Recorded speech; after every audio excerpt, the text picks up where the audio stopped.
దేశవ్యాప్తంగా నైరుతి రుతుపవనాలు చురుగ్గా కదులుతున్నాయి. మరోవైపు ఉత్తర తెలంగాణ మీదుగా ఉపరితల ద్రోణి కొనసాగుతోంది.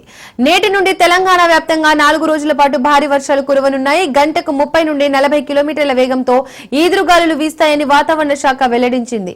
మరోవైపు 2 రోజుల్లో ఏపీకి నైరుతి రుతుపవనాలు విస్తరించనున్నాయి. అయితే ఇప్పటికే కేరళ, గోవా, కర్ణాటక, మహారాష్ట్ర, మిజోరంతో పాటు మణిపూర్, నాగాలాండ్ కు రుతుపవనాలు విస్తరించినట్లు భారత వాతావరణ శాఖ పేర్కొంది. ఇక జూన్ 2 తర్వాత రుతుపవనాల వేగం తగ్గనున్నట్లు తెలిపింది.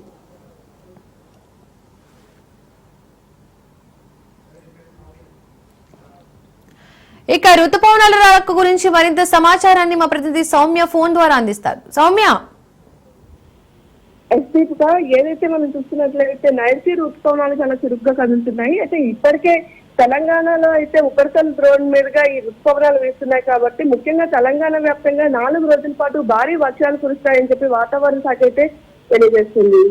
గంటకు 30 నుంచి 40 కిలోమీటర్ల వేగంతో ఈదురుగాలు కూడా వీచే అవకాశం ఉందని చెప్తున్నారు. అంతేకాదు ఏపీకి కూడా, ఆంధ్రప్రదేశ్ కూడా ఇంకో 2 రోజుల్లో ఈ నైరుతి రుతుపవనాలు విస్తరిస్తున్నాయి అంటున్నారు. అదేవిధంగా కేరళ, గోవా, కర్ణాటక మరియు మహారాష్ట్ర, మిజోరం, మణిపూర్, నాగాలాండ్ కూడా ఈ రుతుపవనాలు కొద్ది రోజుల్లో విస్తరిస్తాయని చెప్తున్నారు. అయితే ఇప్పటికీ కేరళకి ఇప్పుడే రెడ్ అలర్ట్ కూడా ప్రకటించడం జరిగింది. ఇప్పటికీ కేరళలో పలు చోట్ల వర్షాలు పడుతున్నాయి. అదేవిధంగా భారీగా ఈదురుగాలు కూడా వేస్తున్న తరుణంలో కేరళకు ఆల్రెడీ రెడ్ అలర్ట్ కూడా ప్రకటించినట్టుగా గవర్నమెంట్ ప్రకటించింది. అయితే జూన్ 2 వరకు కూడా ఇదే పరిస్థితి కొనసాగుతుంది అంటున్నారు. దాదాపు దేశవ్యాప్తంగా కొన్ని రాష్ట్రాల్లో ఏవైతే ఇప్పుడు చెప్తూ ఉన్నాయో అవన్నీ కూడా దాదాపు వర్షాలతో పాటు భారీ ఈదురుగా కూడా వీచే అవకాశం ఉంది అంటున్నారు. అంతేకాదు పిడుగులు కూడా పడే అవకాశం ఉంది కాబట్టి ఖచ్చితంగా ప్రతి ఒక్కరు కూడా ఇంటి వద్ద లేదంటే ఎక్కడైనా సరే చాలా క్షేమంగా ఉండేటటువంటి సురక్షిత ప్రాంతాల్లో ఎక్కువగా ఉండాలని చెప్పి వాతావరణ శాఖ అయితే ఇప్పటికే హెచ్చరించడం జరిగింది.